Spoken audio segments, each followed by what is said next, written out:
Hello mga ka-savings, welcome for another video. So ang discuss pala natin in this video is about crypto. So napapanahon ulit ang FOMO, fear of missing out. Marami niyan ngayon sa mataas na Bitcoin. Honest advice. So siguro in this video, fair share ko na rin para kahit papano matulungan ko yung ibang bago pa lang or papasok pa lang sa crypto na mabigyan ko sila ng reality about crypto. So ang reality about crypto, mas may chance ka talagang kumita pero mas marami yung nalulugi kesa kumikita. So kung interested ka sa ganitong content, this video is for you. So start na tayo. So topic pala na i-discuss natin, mabilisan lang to. Reason for Bitcoin upward price. And then yung pangalawa, may advice for Bitcoin FOMOs.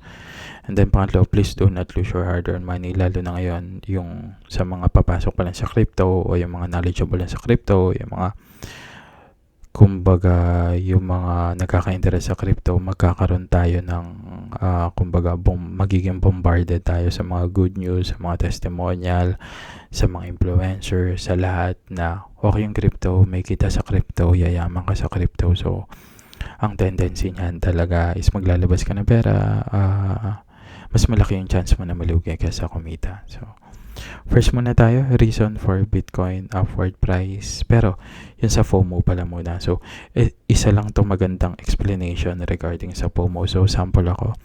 So hindi ako apektado ng FOMO kasi nung time na mababa pa lang bumili na tayo. So sample ito. So ito is Maya, ito is GCash. So using crypto dito sa Maya and GCash. So sample, itong transaction natin kay Maya is nabili natin siya, tinakpan ko na yung price kasi hindi naman importante pagdating sa Maya and crypto. So nag-decide ako na takpan na lang siya. So sa Maya bumili tayo noong November 12 and then sa GCash bumili tayo ng April 2. So kung titingnan, ito pala yung halving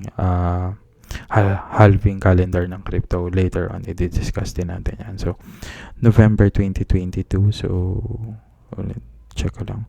November 2022. So, nandito siya. So, red, ibig sabihin, down yan. So, kung makikita nyo rin sa chart, medyo nasa bottom siya. And then, yung April, nasa dito siya. So, red bottom. So, bakit tayo bumili nandito? Kasi, kahit papano, alam na natin na mangyayari ang halving season ng crypto. So normally talaga ang crypto is bumabalik yan eventually, pero maraming explanation regarding yan. Pero balik muna tayo sa FOMO. So normally kasi ang FOMO, ang nangyayari niyan is minsan hindi nila napapansin ang gusto nila talaga is bibili ako kapag mataas. So hindi ako bibili habang 15k, bibili ako kapag nasa 49k na or 50k na. So ang tendency niyan, kapag bibili ka kapag nandito na sa mark, tataas lang yan ng konti and then bababa ka rin. So bibili ka ng mahal, ibebenta mo ng mura, unlike kapag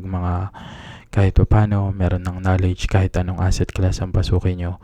So make sure nyo na alam nyo na kahit pa paano yung pasikot-sikot ng asset class na papasukin nyo. Kapag papasok kayo sa isang asset class na konti pa lang yung knowledge nyo, ang tendency talaga is malulugi kayo. So later on, i-discuss din natin yung mga whales pagdating sa crypto. Kahit sa naman investment, may mga whales. So sample, ang mga whales, bibili sila kapag mababa ang presyo. And then, susundan sila ng mga retail. So, bibili sila dito kapag enough na magbibenta sila dito. Alam naman natin, ang crypto price is more on demand and supply. So, the more na mas marami yung demand, tataas yan. So, kapag nagbenta sila dito, kukunti na yung demand, mas marami na yung supply. So, ang tendency niyang bababa. So, cycle lang yan. Bibili sila dito, bibenta nila dito, bibili sila dito, bibenta sila dito, bibili sila dito, bibenta nila dito, bibili sila dito, and then bibenta nila. Yung iba rin gusto na makalabas. So yung iba, so cycle 2022, ang tagal na nag-aantay, gusto na malabas yung puhunan nila. So kaya yung iba nagpapahype din, which is yun magiging bombarded talaga lahat. So yung iba gusto makalabas, kaya gustong pataasin yung price ng Bitcoin, although marami pang technicalities yan. Iba lang yun sa yan nga. So ito yung coins.ph natin. So alam naman natin yung top 3 natin, yung Ripple kahit hindi pa garing gano'n nakabawi. So Bitcoin nakabawi na, and then Ethereum kahit pa paano nakabawi na. So, yun. So, isang reason kung ba't upward price dahil yung sa approval ng US SEC, yung 11 spot Bitcoin ETF. So, yan yung 11. So, kung makikita nyo, hin-highlight ko yung BlackRock, yung Franklin and Fidelity. Yan din yung minamanage nilang fund. 9.4 trillion, 1.4 trillion, 12 trillion. So, ito yung mga financial institution na pumasok na sa spot Bitcoin ETF. So, bakit ba sila nagkukumahog yung mga financial institution natin? Sobrang lalaki nito sa Bitcoin. Alam na nila yung market sentiment na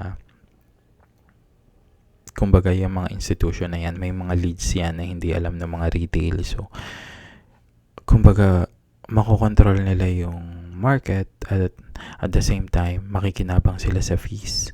So, basta pinasok na ng mga institution yan. So, marami talagang, kumbaga, mag-attract ng attention yan. Kaya, lalo na in-approve pa ng US SEC. Tapos, kasabay pa niya yung fourth halving date ng Bitcoin. So, ito ngayon. So, first, nangyari siya ng November 28, 2012. And then, second, July 9, 2016, and then third Bitcoin halving is May 11, 2012, and then fourth ngayon mangyayari April 22, 2024. Ano ba tong Bitcoin halving? Ito yung nililesen yung reward sa mining. So, sample nung una, from 50 to 25 BTC na lang. Yung pangalawa, 25 to 12.5. So, yung pangatlo naman, 12.5 to 6 BTC. So, yung mangyayari ngayon from 6 BTC to 3 BTC. So, ginagawa pala tong halving kasi kumbaga naka-schedule na to hanggang 2,100 plus years lang. So, after nun, so, wala nang bagong mamimint or wala nang makukuhang reward sa Bitcoin. So, dun na magkakaroon talaga ng scarcity sa Bitcoin. So, lalong tataas yung presyo na depende na lang kung magkaroon ng mga bagong regulation regarding Bitcoin. So, yan yun. So, kung makikita nyo naman nung first halving, magiging up and down yan. Second halving, up and down, up and down. Third halving, up and down, and then fourth halving. So, alam nyo na. So, normally, before halving, tumataas yung presyo. So, yan. But this time, iba na eh. So, sumabay kasi siya sa SEC. Tapos, iba na ngayon eh. Iba na yung social media ngayon compare nung 2021. Tapos may AI na rin ngayon. So, yung yung adaptation sa crypto mas lalong lalaganap. So, tulad ng sinabi ko, yung mga whales or yung mga financial institution, may mga leads yan nang hindi alam ng mga retail na nagbabayan sell ng Bitcoin. So, yung pagpasok nitong mga institution na to is malaking bagay sa Bitcoin community. So, although itong spot ETF, paano ba? Sa ibang video ko na lang siguro i-explain. So, yun. So, pangatlo naman is yung hype. Of course, yan na yung hype, yung magiging bombarded na tayo sa lahat. I-discuss ko rin later. And then, whales movement. So, kadalasan talaga nagkakaroon ng movement kapag gumalaw na yung mga whales na yan kasi marami rin nakaantabay sa movement niyan. Yung mga whales na yan, tulad nga yung mga retail na katulad natin, patingi-tingilan tayo. So, hindi natin talaga kayang pagalawin yung Bitcoin space. Pero, kapag yung mga whales na ang kumilos, so sasabayan niya ng retail, doon mangyayari yung upward and downward trends. Yun. So, my advice for Bitcoin FOMOs, don't let your emotion get you. So, especially yung greed envy, especially marami na talaga maglilitawan na okay sa Bitcoin. So, ito, punta tayo dito. So, please do not use your hard-earned money. Below list will be everywhere talaga. So, ito yung mga crypto guru, yung alam nila lahat regarding crypto, malaki na yung kinita nila, lahat ng pag-iinganyo, lahat ng pambobola, lahat ng pwedeng may tama pero may mga kasinungalingan, sasabihin niya mga crypto guru. And then crypto expert, almost same yan. So marami kasi alam niyo mga saving, hindi lang sa crypto, pati sa mga investment. So malaking industriya yung mga expert. So, maraming kumikita sa pagiging expert. So, negosyo rin yan, mga ka-savings, yung mga nagtuturo kung paano mag-trade, kung paano mag-ganto-ganto. So, malaking industriya yan, pagtuturo kung paano mag-invest. So, part na dyan yung crypto. And then, yung money flexing. So, kumita ako sa crypto ng ganto, kumita ako sa crypto ng ganto. Kayo naman, syempre, greed and envy. Kahit papano gusto nyo ring makamit yung gusto nila. So, ganun talaga sa bawat investment ngayon, kinukonsider na rin yung psychological factor. So, kung paano sila makakaanyaya, kung paano kikilos based on psychology. And then, yung maglilitawan na naman yung price comparison before and after. So, paano kapag binili mo siya noong time na mababa pa compare sa presyo ngayon? So, before, usong-uso yan. Noong 2021 hanggang 2022. So, easy to be rich. So, dadami rin yan. So, tapos ito, education is nonsense. So, dadami rin yan. So, laging sinasabi ng iba, bakit sila Elon Musk? Bakit sila Mark Zuckerberg? Dropout naman. So, importante pa rin talaga ang education unless katulad ka nga nila Elon Musk, nila Mark Zuckerberg, na hindi naman lahat are meant to do business. So, kadamihan pa rin are meant to do a normal process. Yung ibang yung ibang influencer naman masyadong na-overuse yung term na mahirap. So, kaya ka mahirap kasi hindi ka gumagawa ng ganito, hindi ka nagninegosyo, hindi ka nagki-crypto. So, kahit pa paano minsan nakaka-part din yun ng greed and envy. So, yung greed and envy is natural emotion to na nararamdaman ng tao. And then yun nga, ito pa is yung paid influencer. So, marami magiging bayaran na influencer para mag-advertise. Nangyari na yan before. So, yung last nga, yung sa FTX. So, ang dami na actually, hindi yun influencer, mga talaga, mga legit na mga artista, pero for this.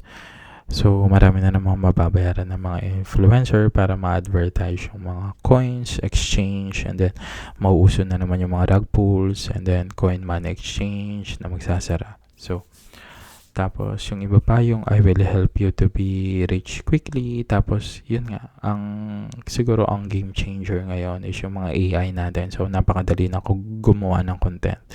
So, mag-type ka lang sa AI. So, sila nagagawa ng script para sa'yo. So, photo, video will do. So, lahat na yun. So, ang advice ko lang, mga ka-saving, so wag kayo papasok sa isang asset class na hindi nyo ganon sa ulo. So, tulad nitong Bitcoin, so may chance kayong kumita, pero tulad ng sinasabi ko, may chance, mas malaki yung chance na malugi kayo. So, I think mahaba na itong video na to. So, yun lang in this video, mga ka-savings. Salamat sa panonood, mga ka-savings. Please like, comment, and subscribe. So, comment lang kayo sa baba kung meron kayong gustong i-next topic natin regarding crypto. So, thank you.